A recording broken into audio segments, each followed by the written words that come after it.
Hello, everyone. I am Gertrude Sachekar. As a professional, I have the best of two worlds. On one hand, more than 20 years of experience in the financial industry, and on the other, the skills and superpowers of an associate certified coach. I specialize in leadership, emotional intelligence, and positive intelligence. Today, we are going to talk about why setting goals is scary, and we are going to uncover the power of goal setting. I'll start with an introduction, then the reasons why setting goals is scary, and then the key takeaways. I often hear people say, I don't believe in goals, or I don't do resolutions. Every time I come across these comments, a bit of me dies of sorrow. Many people, including myself, are afraid of their own potential and what they can accomplish. What if I actually achieved the bold goal I set for myself? What if I created an emergency fund that brought me peace of mind? What if I started exercising and became more active? How would these new things in my life change my perspective on the future? There is so much unknown, it is like a horror movie. We are on the edge of our seat because we need the relief of knowing what will happen. We are afraid of who we will become and what we believe we will lose as we go about life pursuing our goals.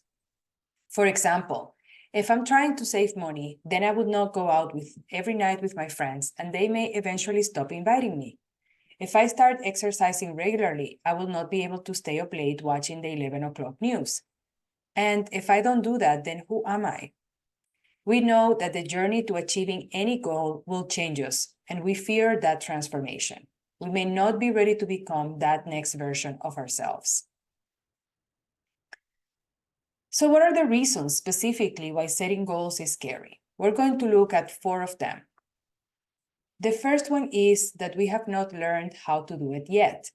Setting goals is not an innate ability needed for our survival, like walking, language, or recognizing emotions in others. The skill of goal setting is like learning how to type or how to work in Excel. Our brain must make an initial effort to create the proper connections and pathways. Many of us learn the art and science of goal setting in our first serious job. If there is any type of training available in the company, it is usually a recorded one, quite basic, and catered to the specific system of record. Or the head of the team sets the goals for everyone, and it is a copy and paste exercise. Setting goals is actually exciting because we can structure our dreams and future vision. Unlike languages that have grammatical rules, there is no right or wrong way to set goals. We can use words, images, or sounds, or all 3 of them, to articulate our objectives. Start by setting one and see how it feels. You can write it down the old-fashioned way with pen and paper, or chisel and rock, use the app of your choosing, or create a vision board. The second reason is that we may be tribeless for a while. Belonging to a tribe of family, friends, colleagues is essential for our physical, mental, and emotional health. The moment we write down our goals for the year, we are part of the 1 to 3% of the population who do so. This means that we may be the only ones in our tribe who actually write down goals. We may feel different. Others may see us as special. This is an uncomfortable sensation that many people cannot handle. For this reason, we end up with our old ways so we can blend in with our tribe and not be kicked out because we are the exception. I imagine it like running a marathon. We start with a crowd of runners. At one point, our training kicks in and we start running faster. We are not with the professional runners yet, and we are not with the group we started. We are in between. At that point, we may be running alone or alongside unfamiliar faces. Our cheering entourage may not have caught up with our new pace yet, so we don't recognize anyone on the sidelines. Still, there are people cheering us on. This in-between period is the one where we may feel tribeless. We now have 2 choices: to slow down and catch up with our initial group, or continue our progress and become part of a new tribe. Either path is completely valid and understandable, and we may decide differently in each aspect of our life. We want to make a conscious decision instead of defaulting on one by inertia. The third reason is not achieving the goal. This is probably the most common reason people do not write down their goals. Once something is written or typed, it becomes official, like a contract. We now have a commitment to fulfill. People often mask this fear with reasons such as, I like to see what the year brings, or by sharing tepid goals like the usual work, going to the gym, maybe travel. By writing down your goals, you are already achieving something. Even if the results are not what you initially expected, the experience you would gain in the process is priceless. A word of caution. When you look back at unaccomplished goals from previous years, you may feel frustrated, angry, or disappointed in yourself. There may be regret, a lot of it.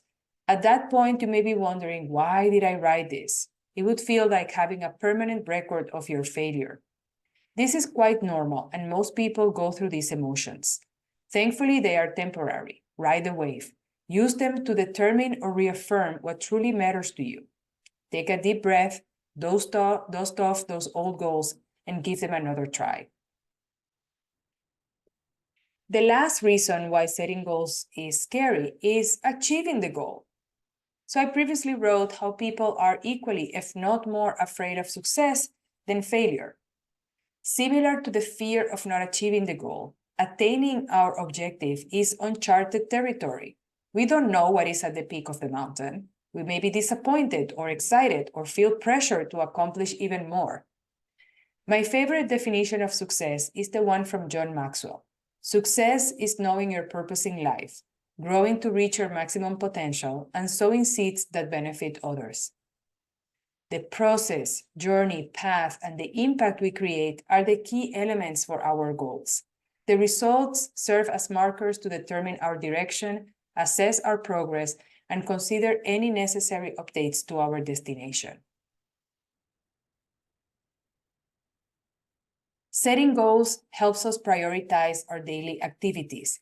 It gives us direction on how we want to invest our precious time, allows us to set clear boundaries, and it increases self-confidence when we see what we are capable of achieving and becoming. When we have specific objectives in life, we can identify any misalignment between our values and aspirations and our actions. Without goals, it doesn't matter what we do or what we believe in. We have no destination in mind, and all routes are good for those going nowhere. I invite you to experiment by setting one goal. It could be a fun one, like a big trip somewhere or starting a new hobby. You can write it down, draw it, or make a collage. If you have kids in your tribe, involve them in the process and turn it into a fun family project. Once you finish, observe what is happening within you. What are your thoughts? What sensations are you feeling in your body? What will you do next? Setting and pursuing our goals allows us to contribute to this world before we leave. Some of us will put in blocks at the base of future generations so they don't have to start from scratch. Others will go on top of prior contributions and enhance or enrich them. The size of the legacy is irrelevant. The important thing is to disrupt useless and destructive cycles of any kind and be 1% better today than we were yesterday. So what is keeping you from defining and pursuing our goals? Let us know in the comments. Thank you so much for listening. Please include your responses in the comments. And for more content, remember to subscribe to my channel. See you again soon.